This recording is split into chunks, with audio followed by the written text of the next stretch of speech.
नीतः सुग्रीवमैत्रीं तदनु हनुमता दुन्दुभे कायमुच्चैः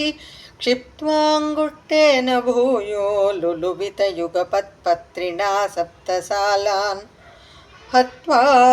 सुग्रीवघातोद्यतमतुलबलं वालिनं व्याजवृत्त्या वर्षावेळामनैषीर्विरहतरलितस्त्वं मदङ्गाश्रमान्ते सुग्रीवेणानुजोक्त्या सभयमभियता व्यूहितां वाहिनीं तां वृक्षाणां वीक्ष्य दिक्षु धृतमतदयिता मार्गणाया वनं राम सन्देशं चाङ्गुलीयं पवनसुतकरे प्रादिशो मोदशाली मार्गे मार्गे ममार्गे कपिभिरपि तदा त्वत्प्रयासैः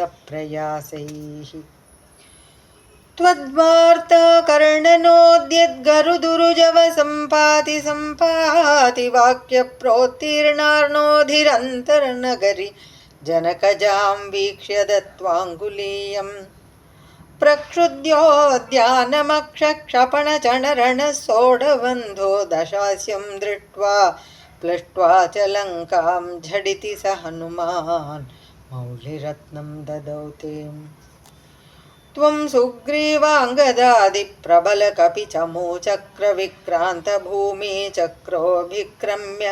पारे जलधि निशिचरेन्द्रानुजाश्रीयमाण तत्प्रोक्तां शत्रुवार्तां रहसि निशमयन् प्रार्थनापार्थ्यरोषप्रास्ताग्नेयास्त्र तेजस्त्रसदुदधिगिरा लब्धवान् मध्यमार्गम् केशैराशान्तरूपाहृतगिरिनिकरैः सेतुमाधाप्य यातून्यामर्द्यदंशानकशिखरिशिलासालशस्त्रैः स्वसैन्यैः व्याकुर्वन् सानुजस्त्वं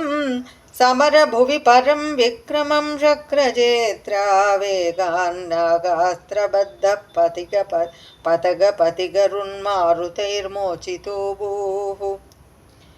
सौमित्रिस्त्वत्र शक्तिप्रकृतिगळदसुर्वातजानीतशैलघ्राणात् प्राणानुपेतो व्यकृणुतकुसृतिश्लाघिनं मेघनादं मायाक्षोभेषु वैभीषणवचनहृतस्तम्भनः कुम्भकर्णं सम्प्राप्तं कम्पितोर्वीतलमखिलचमूभक्षिणं यक्षिणोस्त्वं गृह्णन् जम्भारिसम्प्रेषितरथकवचो रावणेनाभियुध्यन् ब्रह्मास्त्रेणास्य विल्दन् गळततिमबलामग्निशुद्धां प्रगृह्णन्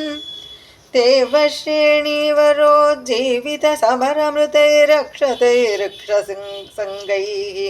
लङ्काभर्ता च साकं निजनगरमगासप्रियपुष्पकेण प्रीतो दिव्याभिषेकैः अयुतसमधिकान् वल्सरान् पर्यरंसीमैथिल्यां पापवाचा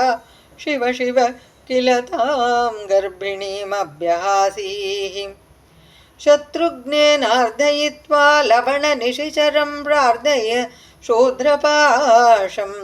तावद्वाल्मीकिगेः कृतवसतिरुपासूतसीता सुतौ ते वाल्मीकेस्त्वत्सुतोद्गापित मधुरकृतेराज्ञया यज्ञवाटे सीतां त्वयि आप्तुकामे क्षितिमविशदसौ त्वञ्च काढार्थितो भूः हेतो सौमित्रिघाती स्वयमतसरयोमग्न निःशेषवृत्तिः साकं नाकं प्रयातो निजपतमगमो देववैकुण्ठमाद्यम् सोऽयं मर्त्यावतारस्तव खलु नियतो मर्त्यशिक्षार्थमेवं विश्लेषार्तिनिरागस्त्यजनमपि भवेत् कामधर्मार्तिसक्त्या नो चेत् स्वात्मानुभूते